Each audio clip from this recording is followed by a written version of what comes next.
wabarakatuh. Halo semua, selamat datang di channel Diva Arsy Arstiana. Kali ini saya mengundang ada beberapa teman saya.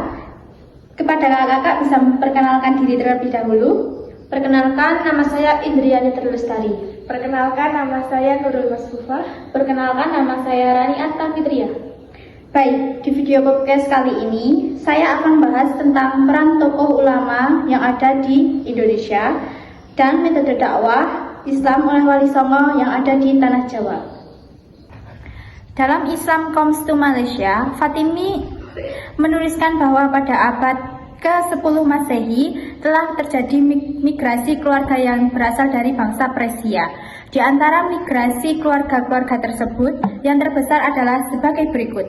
1. Keluarga Lor datang pada zaman Raja Nasruddin bin Barд, Persia 912 Masehi.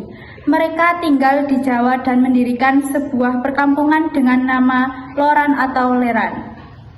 2. Keluarga Jawani datang pada zaman Jawani Al-Kurdi, Iran 913 Masehi. Sumatera Utara. Keluarga inilah yang menyusun Hajawi.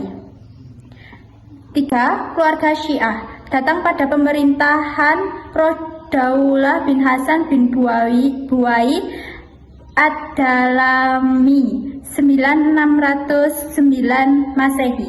Mereka tinggal di tengah Sumatera Timur dan mendirikan perkampungan dengan nama Siak. 4. Keluarga Rumai datang dari Puak Sabankara yang menetap di utara dan timur Sumatera. Penulis-penulis Arab kemudian memberikan sebutan untuk Pulau Sumatera dengan nama Rumi, Al-Rumi, Lambri, atau Lamuri. Namun, dalam kurun waktu berabad-abad kemudian, tidak ditemukan bukti tentang pernah dianutnya Islam secara luas di kalangan penduduk Nusantara. Malah terjadi semacam penolakan dari penduduk setempat. Terdapat bukti sejarah arkeologi petilasan Islam di Nusantara, yaitu keberadaan makam Fatimah bin Maimun bin Hibatalah yang berada di Dusun Leran, Desa Pesucian, Kecamatan Manyar, Kabupaten Gresik, Jawa Timur. Prasasti makam tersebut menunjukkan tahun 1082 Masehi dan dianggap sebagai satu-satunya bukti sejarah tertua di Nusantara. Di sekitarnya berserakan pula makam-makam lain yang memiliki pola ragam hias dari abad ke-16. Jenis nisan serupa dengan yang ditemukan di Kampa berisi tulisan tentang doa-doa kepada Allah Subhanahu wa Ta'ala. Dalam bukunya Islam Comes to Malaysia, Fatimi menuliskan bahwa jenis hat kulfi pada nisan tersebut kemungkinan dibuat oleh seorang penganut Syiah. Hal itu didasarkan pada argumentasi bahwa masa tersebut Muslim yang datang ke Nusantara kebanyakan berasal dari Persia, yang kemudian bermukim di Timur Jauh. Dapat dikatakan bahwa secara umum proses masuknya Islam ke Nusantara yang ditandai dengan kedatangan para saudagar Arab dan Persia pada abad ke-7 Masehi mengalami kendala hingga memasuki abad ke-15. Terdapat jeda dan rentang waktu di dalam Islam belum dianut secara luas oleh penduduk pribumi, baru kemudian pada abad ke-15 dipelopori, diserap ke dalam asimilasi dan alkulturasi budaya Nusantara. Baik, selanjutnya ada Kakak Indri yang akan menjelaskan tentang sejarah dakwah Islam masa Wali Songo. Sejarah dakwah Islam masa Wali Songo adalah tokoh-tokoh penting dalam dakwah Islam di Indonesia, khususnya di Pulau Jawa pada abad ke-15 dan abad ke-16 Masehi. Mereka berperan besar dalam perkembangan peradaban Islam di Nusantara. Kata wali berasal dari bahasa Arab, suatu bentuk singkatan dari kata waliullah yang artinya adalah orang yang dicintai dan mencintai Allah Subhanahu wa Ta'ala. Dan songo yang merupakan bahasa Jawa yang berarti 9. Adapun gelar sunan berasal dari kata susuhunan. Dalam bahasa Jawa berarti bentuk penghormatan tinggi untuk tokoh yang dianggap suci dan mulia. Berikut adalah nama-nama tokoh Wali Songo. 1. Sunan Gresik, 2. Sunan Ampel, 3. Sunan Bonang, 4. Sunan Derajat, 5. Sunan Kalijaga, 6. Sunan Kudus, 7. Sunan Muria, 8. Sunan Gunung Jati, 9. Sunan Giri. Baik, selanjutnya ada materi tentang metode dakwah Wali Songo yang akan dijelaskan oleh Kakak Nurul Masufah. Metode dakwah Wali Songo. Wali Songo adalah sosok penting dalam perkembangan Islam di Nusantara. Mereka menggunakan metode pendekatan yang sangat halus dengan menyisipkan ajaran-ajaran Islam di dalam kesenian wayang serta pertunjukan tradisional, sehingga dapat diterima dengan baik oleh masyarakat pada masa itu. Ada beberapa metode yang digunakan oleh Wali Songo, di antaranya 1. Ceramah. Metode ini menyebarkan dakwah yang dilakukan di hadapan banyak jamaah. Bijah dan ekspansi. Untuk mempercepat penyebaran Islam, Wali Songo mengirim utusan ke daerah tertentu. Metode ini digunakan salah satunya oleh Sunan Giri. Pendekatan budaya. Kekayaan budaya, bahasa, adat, dan kesenian daerah menjadi metode yang mengalami alkulturasi dan akmilisasi dengan ajaran Islam dengan menyisipkan ajaran Islam, kesenian, wayang, gamelan, dan lainnya. Silaturahmi. Para wali songo tak jarang melakukan silaturahmi ke masyarakat, menyisipkan pesan damai, ajaran Islam yang penuh lembut dan kasih sayang. Baik, ada materi terakhir yang berjudul Wali Songo dan Pembentukan Masyarakat Islam di Nusantara yang akan dijelaskan oleh Kakak Rani Arta Fitria. Baik, Wali Songo dan Pembentukan Masyarakat Islam di Nusantara. Ada Sunan Gresik, Maulana Malik Ibrahim atau yang lebih dikenal dengan sebutan Sunan Gresik merupakan tokoh pertama yang dipercaya sebagai penyebar agama ajaran Islam di tanah Jawa. Ia datang ke Gresik pada kurun waktu tahun 1404 Masehi. Beliau adalah seorang ulama yang berasal dari Arab. Ia juga disebut dengan julukan Syekh Maghribi yang kemudian mengisyaratkan asal keturunan yakni wilayah Arab Maghrib di Afrika Utara. Peran dakwah beliau dilakukan di Gresik hingga ia wafat pada tahun 1419 Masehi. Kerajaan yang berkuasa di era dakwah beliau adalah Kerajaan Majapahit yang sebagian besar masyarakatnya. Sunan Ampel. Sunan Ampel adalah salah satu wali Songo. Sunan Ampel bernama asli Raden Rahmat. Lahir sekitar tahun 1401 Masehi dan wafat sekitar tahun 1481 Masehi. Ia berasal dari Jawa Timur dan merupakan putra Maulana Malik Ibrahim atau Sunan Gresik. Sunan Ampel hidup pada masa kerajaan Majapahit yang mengalami kemunduran karena banyaknya perang saudara dan perang adipati yang tidak loyal. Pembayaran pajak pun sering diabaikan. Sunan Ampel dikenal sebagai sosok yang mendidik dan mengatasi kemerosotan moral di kalangan masyarakat, seperti yang dicatat dalam Babad Diponegoro. Ada Sunan Derajat. Sunan Derajat adalah salah satu putra dari Sunan Ampel dan merupakan saudara dari Sunan Bonang. Nama aslinya adalah Raden Qasim atau dikenal dengan nama Syaifuddin. Ia lahir pada tahun 1470 dan wafat pada 1552 Masehi.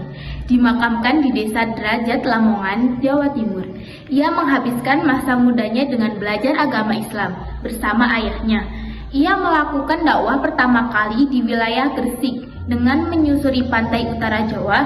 Ia pertama kali mendarat di wilayah Jelak dan membangun musola yang digunakan untuk berdakwah. Dan Sunan Kudus, nama aslinya adalah Syahid Ja'far Shodiq Azmat Khan. Ia lahir sekitar tahun 1500 Masehi. Jipang Panolan, Blora, wafat tahun 1550 Masehi dan dimakamkan di Kudus, Jawa Tengah. Ayahnya adalah Sunan Nongundung dan ibunya bernama Syarifah. Sunan Kudus adalah keturunan ke-24 dari Nabi Muhammad SAW. Beliau mendalami agama Islam melalui ayahnya sendiri. Ia juga belajar ilmu agama kepada Kiai Trenggiling dari Tiongkok dan Sunan Ampel. Metode dakwah yang dilakukan oleh Sunan Kudus adalah dengan toleransi dan mengadopsi cara-cara yang telah dilakukan sebelumnya oleh Sunan Bonang. Di antaranya adalah A. Tidak menggunakan jalan kekerasan. B. Merubah tradisi buruk secara perlahan. C. Mengembangkan prinsip Tutwuri Handayani lalu berkembang menjadi prinsip Tutwuri Hangseni. D. Tidak melakukan perlawanan dan konfrontasi langsung terhadap tidak kekerasan. E. Berusaha menarik simpati masyarakat agar tertarik dengan ajaran Islam. Setelah 5 wali yang sudah dijelaskan oleh Kakak Rani Artafitria, masih ada 4 wali yang akan dijelaskan oleh Kakak Indriani Trilestari. Baik, yang keenam adalah Sunan Giri. Nama aslinya adalah Raden Paku yang memiliki panggilan lain yaitu Ainul Yakin, yang berlahir di Blambangan pada abad ke-15 sekitar tahun 1442 Masehi. Wafat pada tahun 1506 Masehi. Ia adalah anak dari Maulana Ishak dan Dewi Sekar Dadu. Saat remaja, ia berguru kepada Sunan Ampel. Setelah itu, pergi ke pasar bersama Sunan Bonang untuk memperdalam ilmu agama dan membuka pondok pesantren di perbukitan Saldomukti di selatan Gresik. Muria, ia lahir pada abad ke-15 Masehi dan wafat pada awal abad ke-16. Dimakamkan di Gunung Muria, Kudus, Jawa Tengah. Nama aslinya Raden Umar Said atau Raden Prawoto. Ia merupakan putra dari Sunan Kalijaga dan Dewi Sarah binti Maulana Ishak. Wilayah dakwah Sunan Muria di Tayu, Pati, Jawa, Kudus, dan lereng Gunung Muria. Sunan Muria berdakwah dengan media seni. Sunan Muria juga menciptakan tembang, sinom, dan kinanti sebagai media dakwah dengan syair tersebut. Ia mengajak masyarakat untuk mengamalkan ajaran agama Islam. Sunan Gunung Jati, salah satu dari Wali Songo, lahir tahun 1450 Masehi. Nama aslinya adalah Syarif Hidayatullah. Ia putra Syarif Abdullah bin Nur Alam bin Jamaluddin Akbar dan ibunya bernama Nyai Roro Sentang.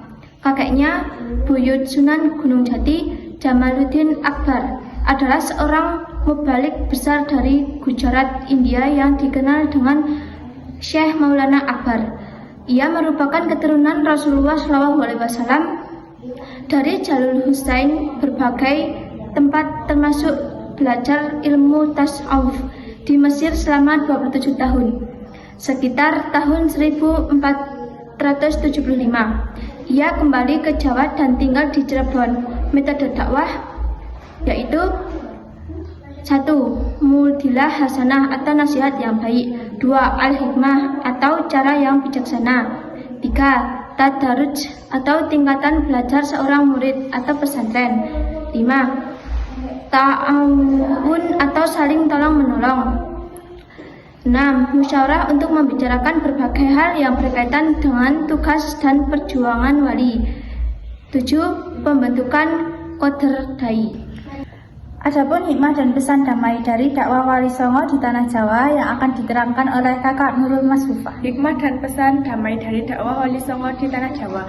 Pada dahulu kala, saat nenek moyang kita menganut kepercayaan, animisme dan dinamisme, para Wali Songo menyisipkan ajaran Islam sedikit demi sedikit melalui pendekatan budaya yang sudah berkembang di masyarakat, sehingga terjadilah apa yang dinamakan akulturasi dan asimilasi budaya, yaitu adaptasi budaya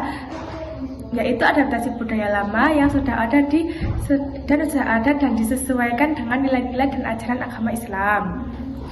Sekian podcast saya kali ini. Saya ucapkan terima kasih untuk kakak-kakak yang sudah datang dan menjelaskan materi metode dakwah Islam oleh Wali Songo di Tanah Jawa dan peran tokoh ulama dalam penyebaran Islam di Indonesia. Bila ada salah kata, saya memohon maaf sebesar-besarnya. Wassalamualaikum warahmatullahi wabarakatuh.